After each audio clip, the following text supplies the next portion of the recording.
Of course, we will rely on the position of our friends from China, India, and other countries. We are constantly in contact with them on this issue. They are also very concerned about this. When I meet with the leaders of these countries, almost all our conversations start with this, and I tell them about it. And we are grateful to them for thinking about it and looking for a solution to this conflict. Believe me, we also want to complete it as soon as possible and even better, in a peaceful way, if we can agree. If tomorrow Israel, with the help of the United States or without the help of the United States, simply conquers Khamenei, what will be your reaction and the reaction of Russia and your first actions? This is the first part of the question. Mr. Talby, if you allow me, I hope that this will be the right answer to your question. I do not even want to discuss such an opportunity. I do not want to. Well, they are already discussing it most openly, Mr. Trump, Mr. Netanyahu. I hear all this, but I do not even want to discuss it. The second part of my question is also about Iran. There's an agreement on a strategic partnership between Russia and Iran. It does not provide protection for Iran from Russia, but there is a question of weapons. Given the current situation and the sharpness of the situation, are you ready to provide new types of weapons for Iran so that it can protect itself from Israel's strikes? You know, we once offered our Iranian friends to work in the field of the air defense system. Well, the partners did not show much interest then, and that is all. As for the agreement that you mentioned about a strategic partnership, there are no articles related to the defense sphere. This is the second point. And the third point is that our Iranian friends do not ask us to do so. So there is practically nothing to discuss. If I'm not mistaken, you have a modified S-300 and a modified S-200, so Russia played a role in protecting Iran in terms of air defense. You know, this is not quite the case. Because our offer is to create a system, not a separate supply, but a system. As a result, we once discussed this, but the Iranian side did not show much interest in this, and that is all. As for separate supplies, yes, of course, we carried out these supplies at one time. This has nothing to do with the current crisis. It was a so-called regular cooperation in the military technical sphere. Moreover, in terms of international norms, Iran did not ask us to violate the well-known norms signed by the Russian Federation. We did not do anything. We have always remained within the framework of a normative international normative base. Anything else? Thank you, Mr. Guzman, for the introduction. Thank you, Mr. President, for the opportunity to ask these questions directly to you. I highly appreciate it. As far as the confrontation between Iran and Israel is concerned, since June 13th, the Russian Ministry of Foreign Affairs has condemned the Israeli strikes on Iran. It was said that they were not provoked. These are military strikes against a sovereign member of the UN, against its citizens, peaceful cities, and critical infrastructure. This is absolutely unacceptable. It was said by the Ministry of Foreign Affairs. In relation to Russia's continued aggression in Ukraine yesterday, 28 civilians were killed in Kyiv. Our journalists saw how a Russian missile destroyed an entire city block. How do those positions reconcile themselves? Do you have any plans to meet President Trump or maybe to have a telephone conversation with him? As for our actions in Ukraine, I have just told your colleague from Turkey in sufficient detail, answering his question. Therefore, I think it would be pointless to repeat it. We believe that we did not start military actions in Ukraine, but we are trying to end them. The current Ukrainian leadership started the war on its own territory after the coup that took place in Kyiv, using armed forces against the peaceful population of the southeast, then the southeast of Ukraine, against Donbass, Lugansk, and Donetsk, including heavy equipment and aviation. They attacked the residential areas. For some reason, no one wants to remember this today, but it was this policy that led to the current armed conflict between Russia and Ukraine. This is the first point. The second point is that if your journalists had seen how our missiles destroyed entire residential areas, they would hardly have been able to say anything to you about it. They would not have survived. If they had seen something, they would have seen it from the outside. The attack was not on residential areas, but on the facilities of the defense and industrial complex, on the factories that produce military equipment. This is what we are doing. We are not keeping any secrets here. One of the goals of the special military operation is to demilitarize Ukraine, that is, to deprive it of its capabilities and to have armed forces that threaten us. To do this, we must either reach an agreement with them, and we agreed on this during the Istanbul agreements in 2020. We also agreed on the size of the armed forces that Ukraine might have. We agreed on the number of armies. We agreed on everything. But then, thanks to the efforts of the Western allies of Ukraine, they threw these agreements into the trash, as I said, and decided to fight us to the last Ukrainian and to a complete strategic victory. This is not possible. Therefore, instead of peaceful agreements, we are forced to achieve this goal with the help of the armed forces, namely demilitarization. We will not allow Ukraine to have armed forces that threaten the Russian Federation and its people. Your journalists have seen these blows. And of course, if we do not reach an agreement peacefully, we will achieve our military goals. Therefore, there is nothing unusual here. I hope that I have answered your questions in this regard. As for the Foreign Ministry's statement, I think it is also clear and very transparent, and it refers to international law. As for our actions in Ukraine and our agreement with international law, I have just told you our logic.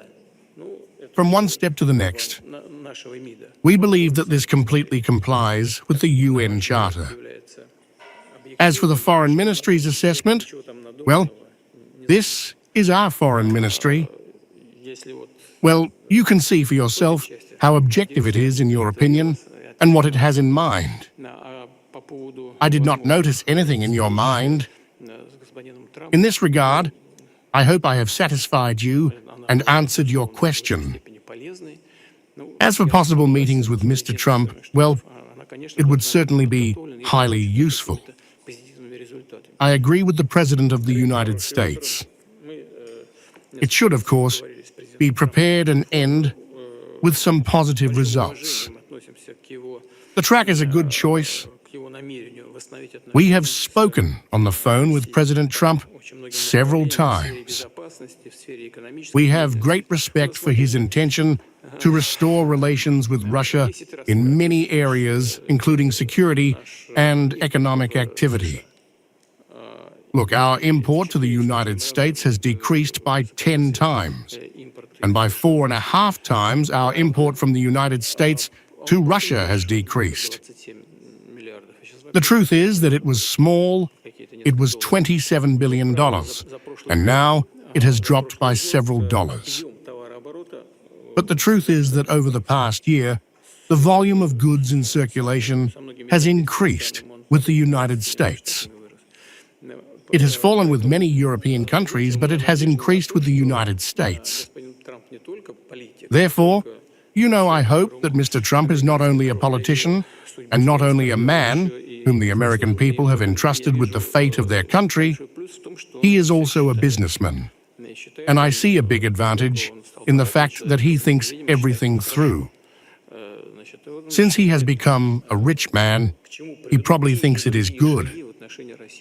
He thinks about what those or other steps will lead to in relation to Russia, how much it will cost taxpayers, how much it will cost the US economy. And we see now the interest of the American business in building relations with Russia. There are already contacts between our large companies that want to return to our place of work. All in all, this instills a certain restraint and optimism. And I hope that both the President of the United States and his immediate circle will see and hear this. And together with business representatives, decisions will be made aimed at restoring Russian-American relations. In addition, we have contacts with Mr. Rubio, the Secretary of State, and Mr. Lentz, the Vice President. In general, gradually, relations are being established, and conditions are being set for restoring relations. We hope that this trend will be maintained. We are ready for this. Today, the president was supposed to attend the meeting of the representatives of the Iranian news agency, but he could not come because of the war. But you know that, in response to the previous question, there was a direct strike, a deliberate strike on the building of the state TV and radio company in Iran, in Tehran, and a huge number of journalists died in Gaza from the strikes in Israel. Do you have a plan of support for Iran, Mr. Putin? I think that the Iranians have asked this question. Will Russia support Iran? I would like to ask this question on their behalf. Look, your colleague has just spoken about the statement of the Russian Foreign Ministry on the events between Israel and Iran. Everything is laid out in our position. I have nothing to add. That is all. We are in contact with our Iranian partners on a permanent basis. We had this contact today, and I think we will have it tomorrow and the day after. We continue our relations. This is the first thing. And the second thing, I have already said this, is that our specialists work in Bushehr. There are 250 people, and the total number can reach 600. And we are not leaving. Is this not support? Well, Iran has not contacted us for other support. But I repeat, we have been given the estimates. Mr. President, I would like to return to my first question. Because we are talking about what is being discussed in German society very actively. Olaf Scholz held a debate on the delivery of the Taurus rocket. When he was Chancellor, and now Chancellor Merz has not yet publicly said what will happen. If Germany were to deliver the Taurus, how would the Russian Federation react to this? I have already spoken about this. I just did not articulate it clearly enough. I apologize for what I said unclearly. In general, we know the background of our relations. We know what happened in the 1940s, We know what happened during the Second World War,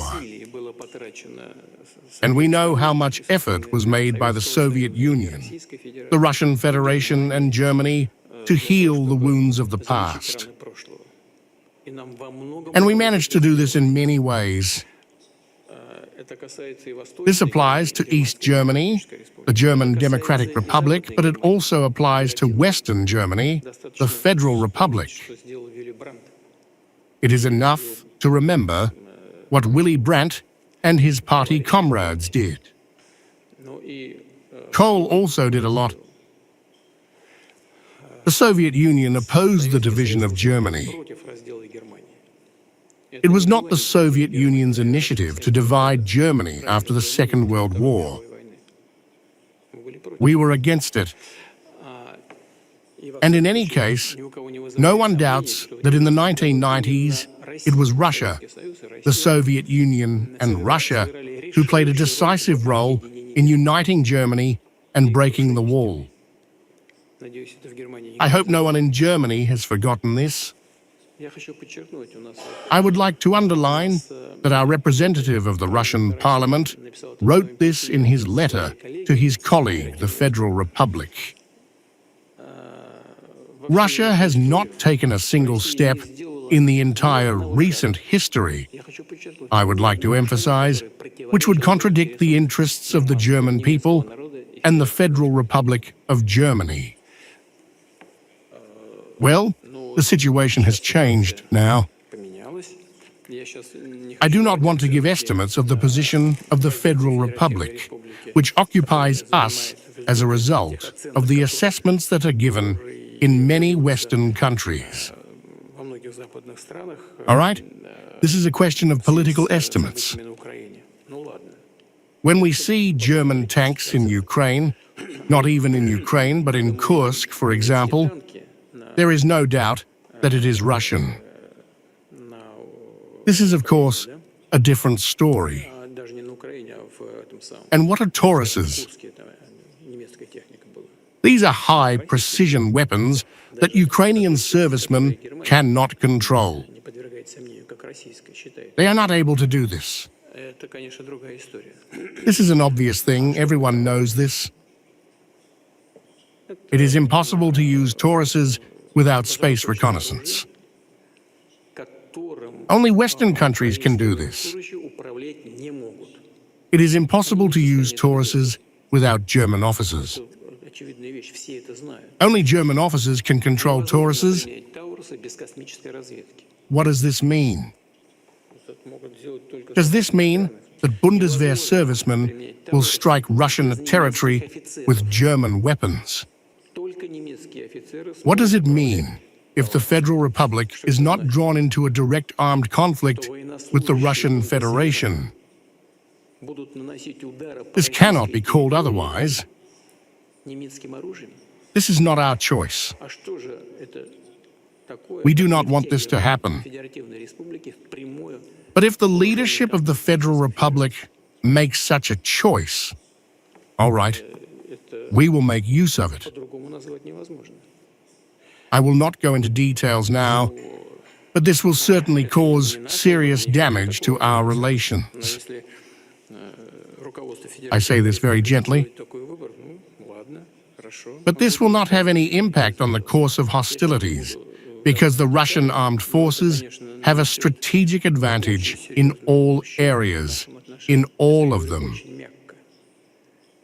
No matter what anyone says, our troops advance along the entire line of combat contact every day, more or less, but they advance every day.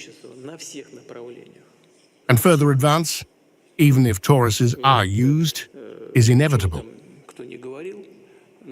This means that we will destroy our relations with Russia, and there will be no result on the battlefield. In the end, this is the decision of the German leadership, if it has the mandate of the German people to do so. And you know what is going on there, so I mean on the line of combat contact. I hope that, due to political reasons, you cannot tell everything objectively there, but it is clear to everyone. I hope that your employees who work there can see everything.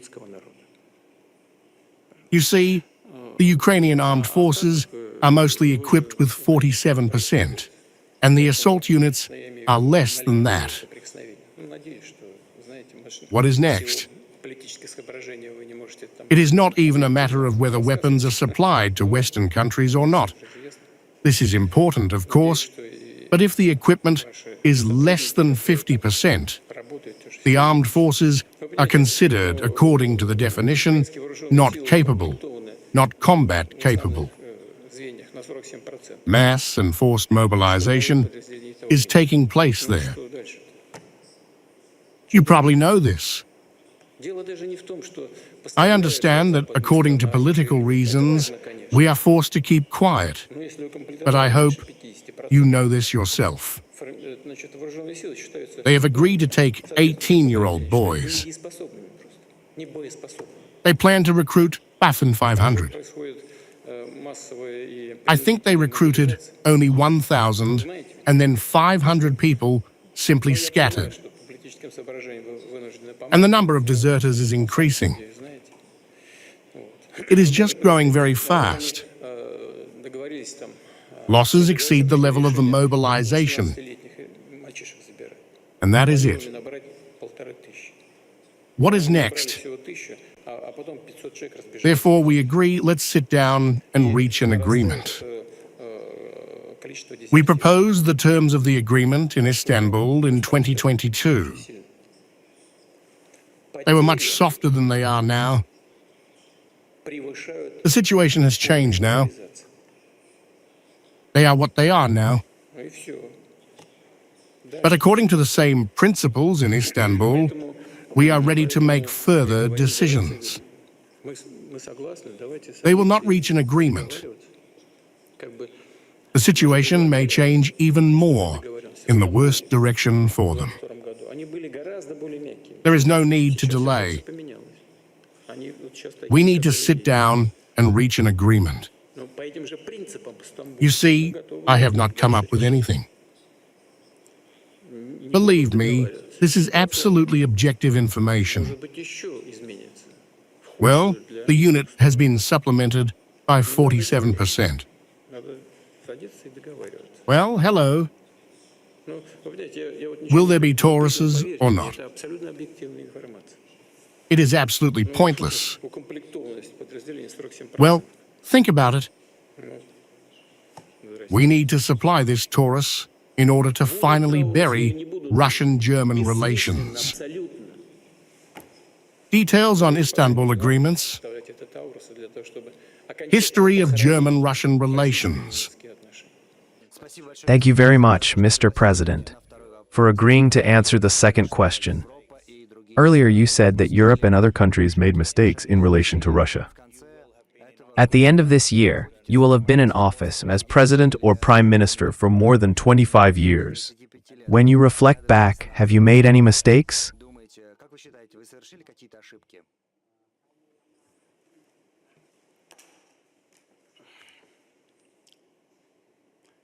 Who among you, without sin, will be the first to throw a stone at me? Let us finish here. Thank you. Good evening, Mr. President. The new Federal Chancellor Friedrich Merz recently said that he can imagine the possibility of holding telephone talks with you. Do you think it would be useful? Would you like to have contacts with the new Federal Chancellor? And do you think that Friedrich Merz could be a more successful mediator between Russia and Ukraine than Donald Trump? Thank you very much.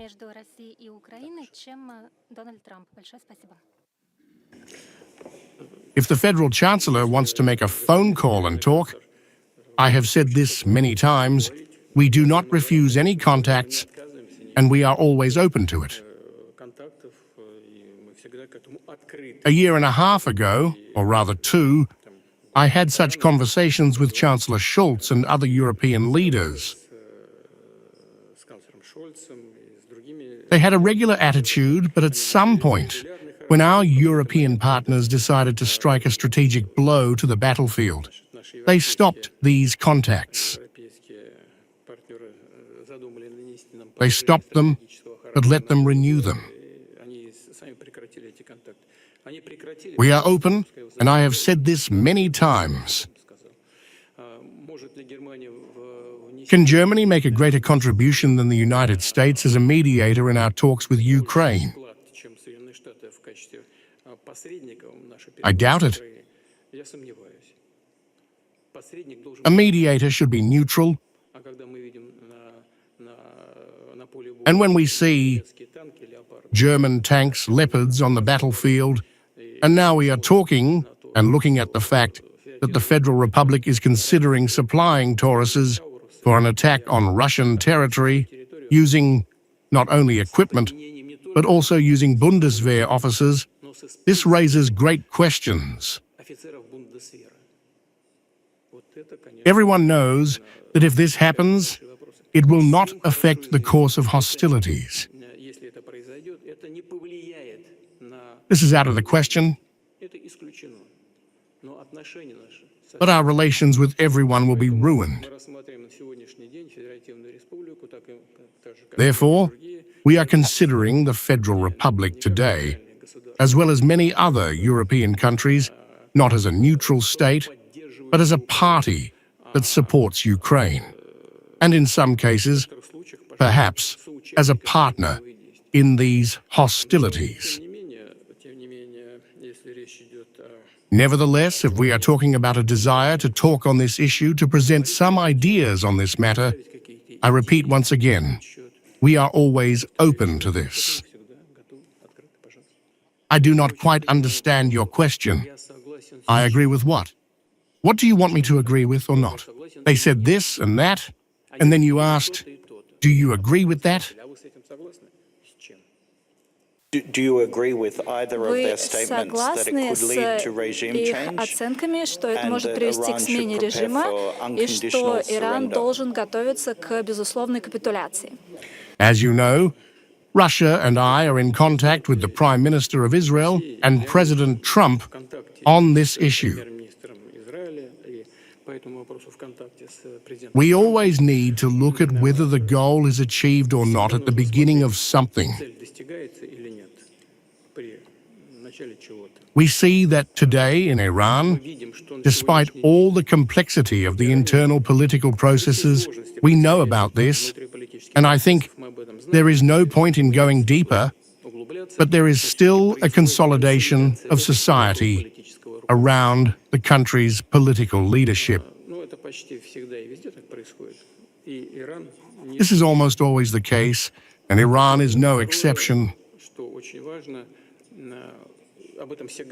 This is the first point.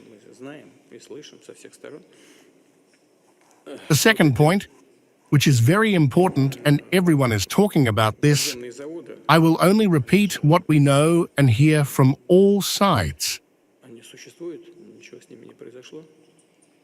These underground plants exist, nothing has happened to them. In this regard, I think it would be right for all of us to look for ways to end hostilities and find ways to reach an agreement with all participants in this conflict in order to ensure the interests of Iran, on the one hand, on its nuclear activities, including peaceful nuclear activities, of course. I mean both peaceful nuclear energy and peaceful nuclear energy in other spheres, as well as to ensure Israel's interests in terms of the unconditional security of the Jewish state. This is a delicate issue, and of course, we need to be very careful here. But in my opinion, such a solution can be found in general. As you know, at one time, we intercepted a project in Iran which was carried out by German companies and completed the Bucha nuclear power plant. The German companies left, and the Iranians asked us to continue. This was difficult because what the German specialists were doing was their design, and Rosatom had to make a lot of effort to adapt it all to the Russian design. Nevertheless, we did it, and this unit is working, and it is working successfully. We have signed a contract for the construction of 2 more units. The work is underway, and our specialists are on site. This is more than 200 people. And we have agreed with the Israeli leadership that their safety will be ensured. In general, it seems to me that, given Iran's plans to continue the use and development of nuclear energy, including in agriculture, medicine, and so on, but this is not nuclear energy. And in nuclear energy, we could, together with Iran, why do I think so? Because the level of trust between our countries is quite high. And we have a very good relationship with Iran. We could continue this work and ensure their interests in this area.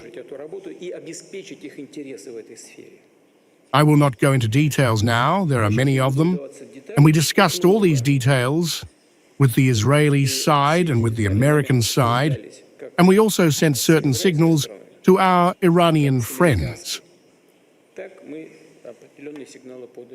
In general, we can ensure Iran's interests in the field of nuclear energy. At the same time, we can take care of Israel's safety. In my opinion, there are such options. I repeat, we have offered them to our partners, the United States, Israel, and Iran. We are not imposing anything on anyone. We are just talking about how we see a possible way out of the situation. But the decision, of course, lies with the political leadership of all these countries, primarily Iran and Israel. First of all, I would like to join my colleagues in expressing my gratitude for having the opportunity to be here, where you can directly listen to our colleagues from the agency, and thank TASS for hosting us. As you know, in a few days the NATO summit will take place, and one of the topics they will discuss is that Europe is thinking about rearmament and plans to spend more on military spending. My question is very direct. If you have the opportunity to speak to the members of this agency, what would you say to them? What is your message?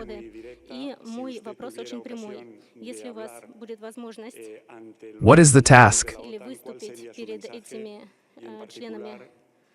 Do you consider such a NATO rearmament a threat to Russia?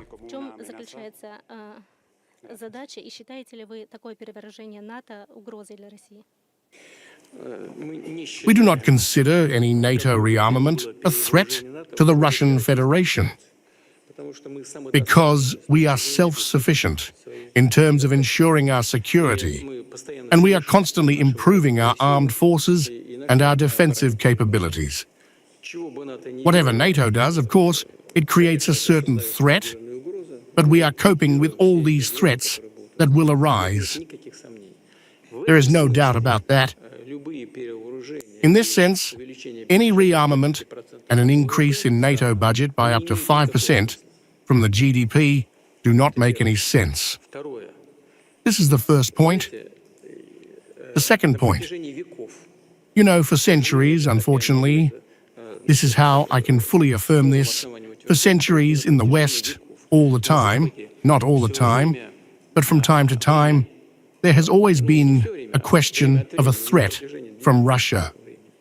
It was so convenient for the Western elites to build their own internal policy, because on the basis of a possible threat from the East, it was always possible to extort money from taxpayers and to explain one's own economic mistakes with a threat from the East.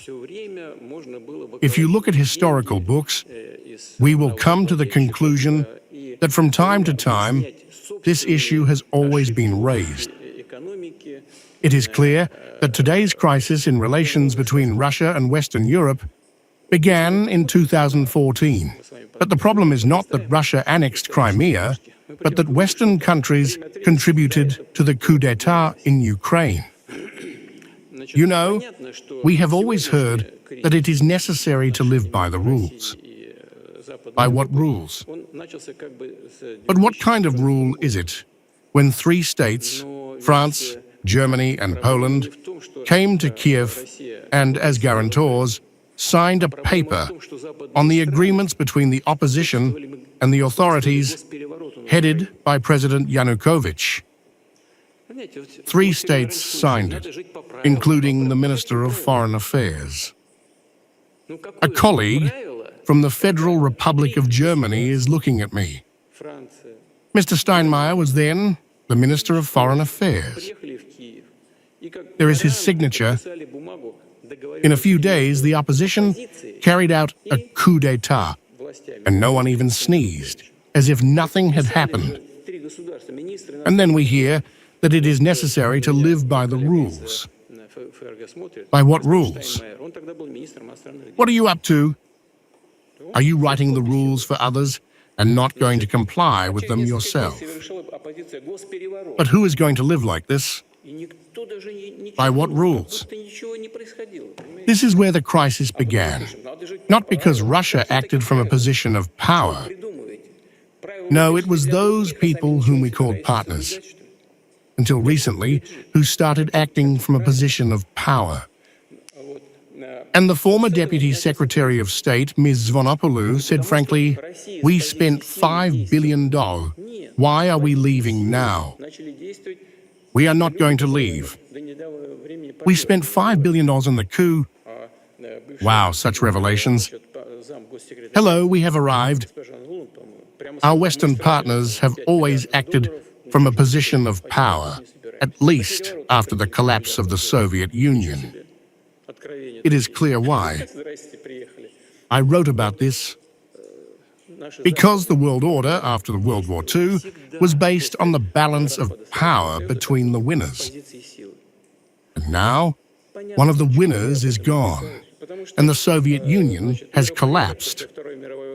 And the Westerners began to rewrite all these rules for themselves. What rules? After Crimea, events began in the southeast of Ukraine. But what can they do? People did not recognize this coup in the southeast. Instead of negotiating with them, they began to use the army against them. But we watched it. We tried to reach an agreement. For 8 years, you see, not 5 days.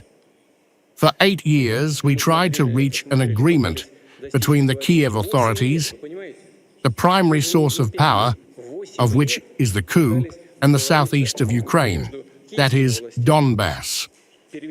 But in the end, the current authorities said, "We are not satisfied with anything in the Minsk agreements. That is, we will not implement them." But for 8 years, we tolerated it, you see. But it is a pity for people. For 8 years, we mocked them. In the end, they still mock the Russian Orthodox Church. They mock the Russian-speaking population. No one pretends not to notice anything. In the end, we decided to put an end to this conflict. Yes, using our armed forces. What does this mean? Are we going to attack Eastern Europe? Once a well-known Hitlerite propagandist said, "The more incredible a lie is, the sooner they will believe it." This legend that Russia is going to attack Europe, the NATO countries, is the most incredible lie that they are trying to make the population of Western European countries believe. But we understand that this is nonsense, you see. Those who say this do not believe it themselves, and you probably do not either. At least one of you believes that Russia is preparing to attack NATO. What is this? You know that NATO countries are now spending $1.4 trillion on arms. This is more than all the countries of the world combined, including Russia and the People's Republic of China. And what is the population in NATO countries? $300 million, $340 million. Russia has about 145, 150 million now. And we are spending incomparable money, simply incomparable money, on arms. And we are going to attack NATO. What nonsense is this? And everyone understands that this is nonsense. And they are deceiving their population in order to get money out of the budget. 5%, 3.5%, plus 1.5%. And this explains the economic and social failures. Of course, the FRG is the leading economy of the European Union. It balances on the verge of recession. Why, by the way? I still cannot understand why the Federal Republic refused to use Russian energy sources. We supplied Ukraine with energy from other European countries. Ukraine receives transit money from us up to $400 million a year. And Germany, for some reason, refused to receive Russian energy. Why? There is simply no rational explanation. Why? Volkswagen is dying, Porsche is dying, the glass industry is dying, the precious sphere is dying. What for? I will buy a ticket for the evil conductor and will not go. Is that so? This is nonsense.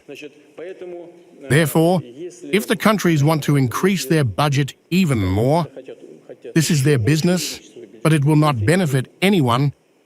They will, of course, create additional risks. Yes, they will.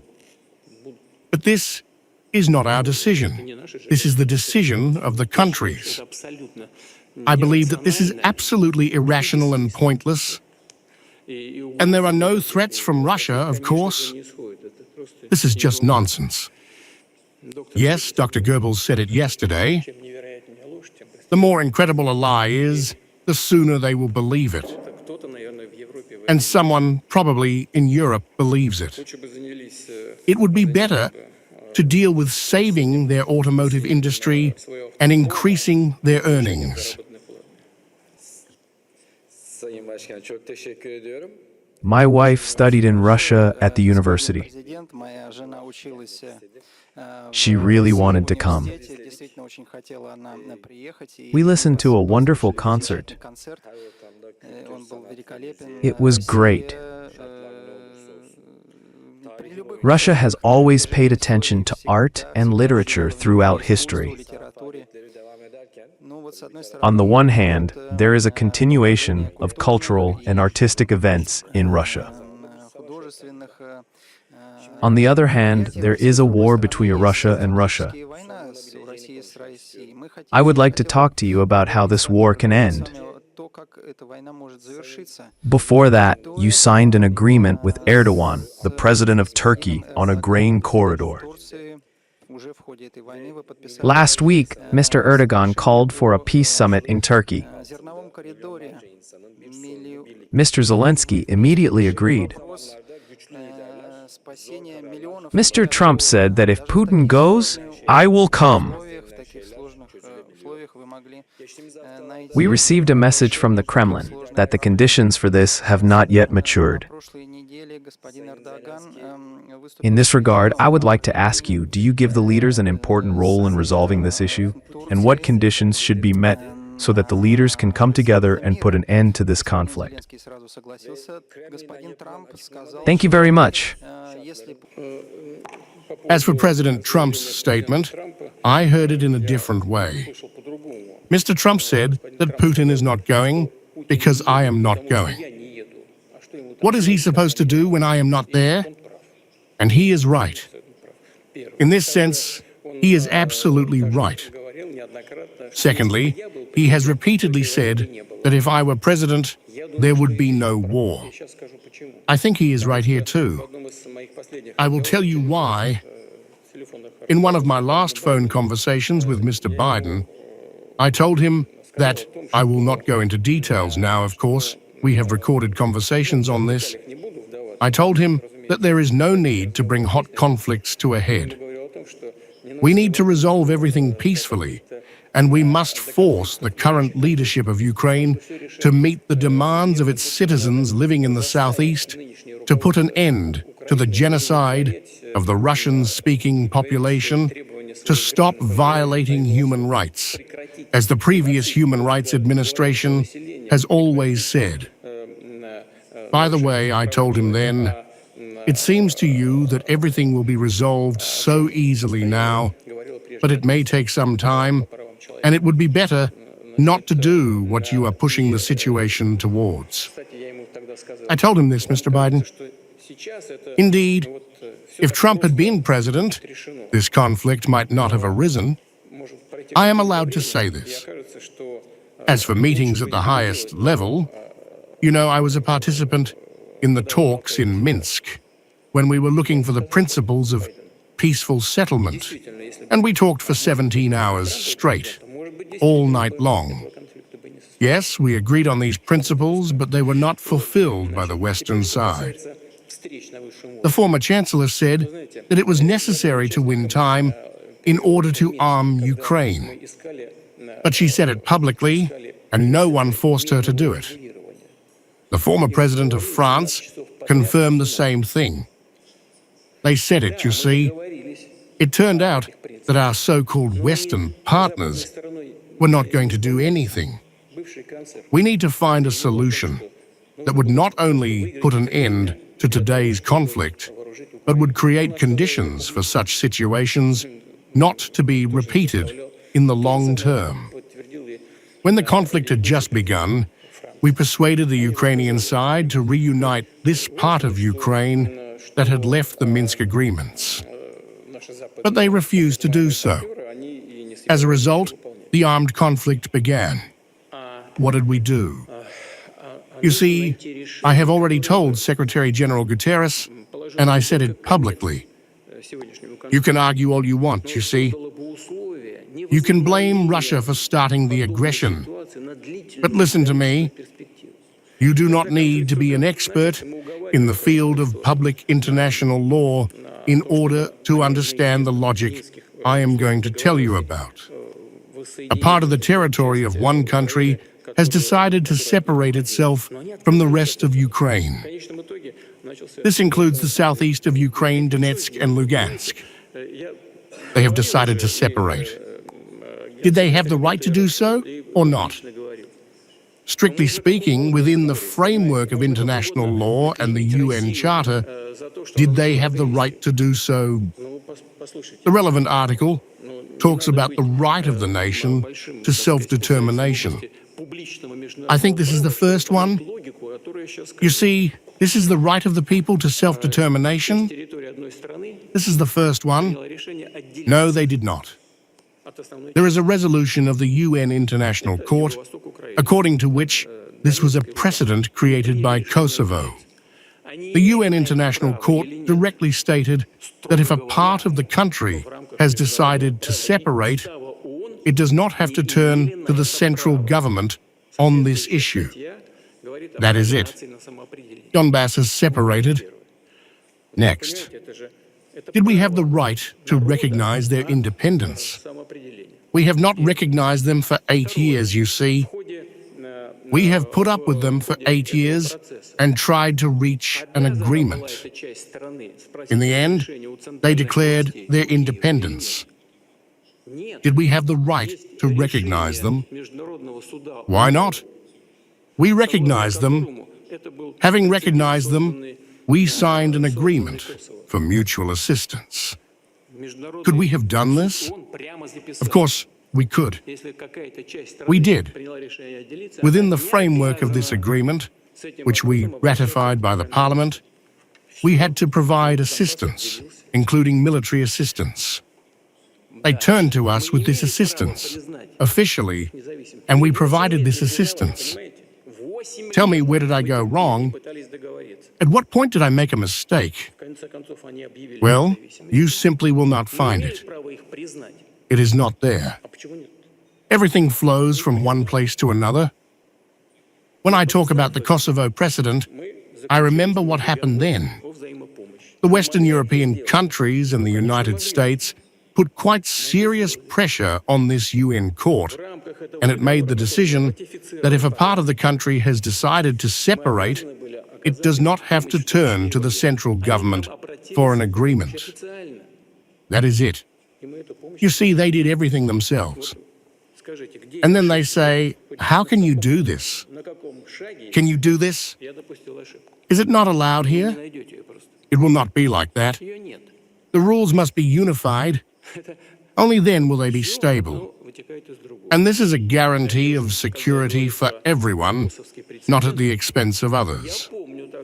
This is the key thing, the key link. So we are ready to meet.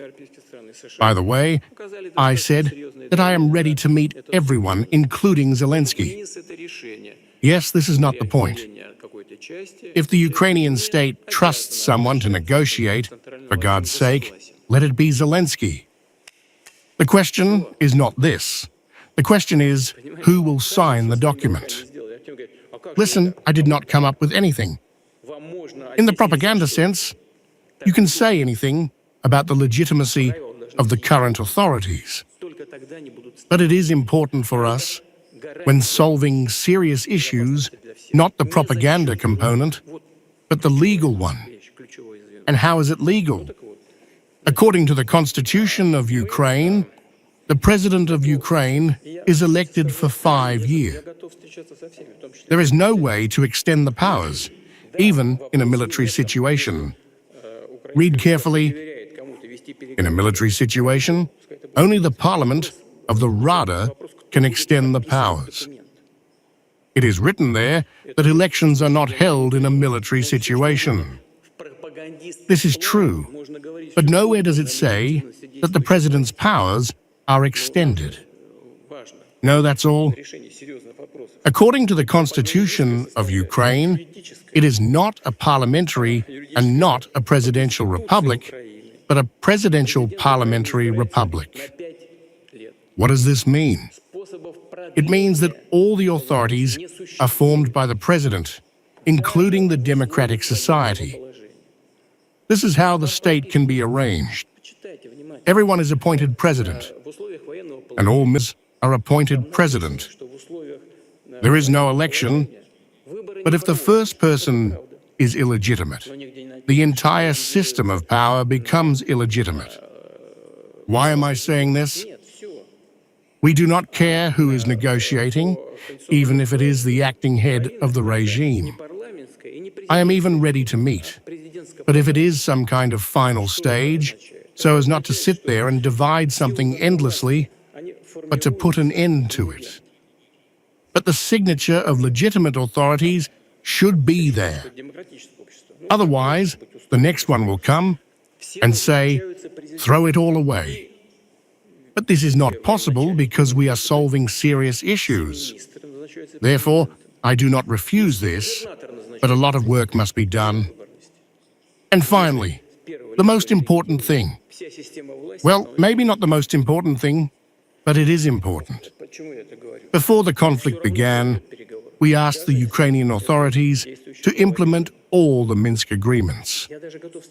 They refused.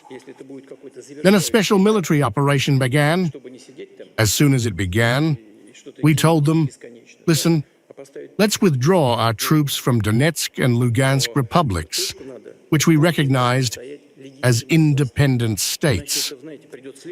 And that's it. It will end tomorrow. No, we will fight. Then some time passed. I have already said this publicly. One of my Western colleagues asked me, could you imagine that this is the Kherson region, this is Zaporizhia, you fought for Donetsk and Lugansk, this has nothing to do with you. I said, well, such was the logic of the hostilities. And could you imagine that you would leave there? I said, well, we could think about some sovereignty of Ukraine, but with the obligation of servitude, that is, the right of passage on land to Crimea. Why? Because they are constantly threatening to destroy the Crimean Bridge. This is a simple thing. He said, can I say this in Kiev? I said, yes, you can. He went there and was told that he was an agent of the Kremlin. Well, this is one of the first faces of a well-known state. Well, nonsense. They simply refused. I said, well, okay. We held a referendum at the request of the citizens living in this territory, and that's it. Now, this is an integral part of the Russian Federation. And as I said, the situation will worsen. It has worsened for them. Now we are not talking about Donetsk and Lugansk, but about two other regions of the Russian Federation, and Crimea, of course. Yes, let's discuss this. By the way, when we negotiated in Istanbul, thank you very much, President Erdogan, in 2022, but it seems strange, but we agreed on everything with them, do you understand? Here is the draft agreement that was prepared. There were issues of demilitarization as well as issues of territory. We found such terms that suited both us and Ukraine. No, then those who now want to increase defense spending in Europe and overseas came and said, no, we need to defeat Russia on the battlefield.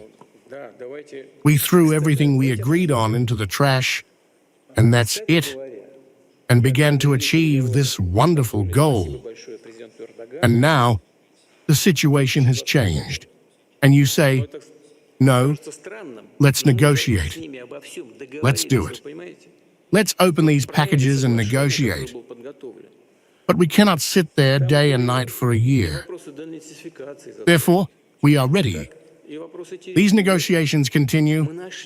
Now, on the humanitarian track in general, the situation is such that these negotiations make sense. Now, on the humanitarian track in general, the situation is such that these negotiations make sense. We have already agreed to exchange prisoners for 200, and we are returning people. This is good. We have already given 500 people and received 400 back. I think everything will be fair here. We will get everyone we have to get. Unfortunately, it is sad, and it is difficult to talk about it. We gave 6,000 bodies, more than 6,000. In return, we received, in my opinion, 57. And we have already given 6,000 bodies of Ukrainian servicemen, 660, I think. We are ready to give another 3,000 now. I repeat, these are sad and tragic figures. Nevertheless, this